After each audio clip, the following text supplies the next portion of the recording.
বৃহস্পতিবারে আমাদের কুমারখালীবাসীকে আমরা সঙ্গে নিয়ে আমরা স্টেশনে সকল প্রকার ট্রেন চলাচল বন্ধ করে দিব। প্রশাসন কথা দিয়েছিলেন, সেই প্রশাসনের কথার তারিখ 2টা পরিবর্তিত শেষ হয়ে যাওয়ার পর আজকে সাংবাদিক সম্মেলন আমরা করলাম এবং আগামীকাল 7 তারিখের মধ্যে যে ট্রেন দুটি না দাঁড়ায় তাহলে বৃহস্পতিবার সকাল 10:30 থেকে অনির্দিষ্টকালের আমরা অবরোধ কর্মসূচি ঘোষণা করলাম।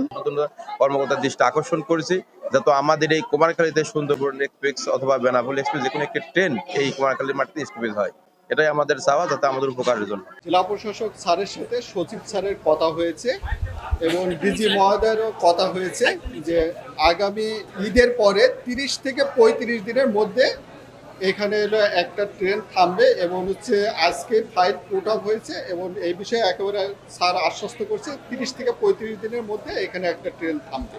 যেহেতু এবার বাজেটটা একটু স্পেশালি হয়েছে, এই কারণে হচ্ছে যে উনি কয়েকটা পর্যায়ে এটা কাজ করতে পারেন নাই, তবে উনি কথা দিচ্ছেন যে অতি দ্রুত সম্ভব এটা শেষ করবেন এবং বিভাগীয় পর্যায়ের এটা তো একটা প্রসেস, সরকারি প্রসেস আর কি। এখন এটা স্যারের মিনিস্ট্রিতে আছে, স্যার আমাকে কথা দিচ্ছেন যে এটা খুব দ্রুত সময় হবে। বাট যেহেতু বাজেট ছিল, মাঝখানে ঈদ ছিল, কিছু প্রসিডিওর কারণে হয়তো বা একটু ছিল। জি জি, আমার মনে হয় হচ্ছে যে যারা এটার সঙ্গে আছে, আমি তোমার মাধ্যমে এই মেসেজ দিতে চাই যে এটা অলরেডি আমার মনে হয় 70% কাজ কমপ্লিট। যেহেতু আমি নিজে সচিব স্যারের সাথে কথা বলছি এবং সচিব স্যার আমাকে বলছেন যে এটা প্রসেস অলরেডি 70% কাজ কমপ্লিট।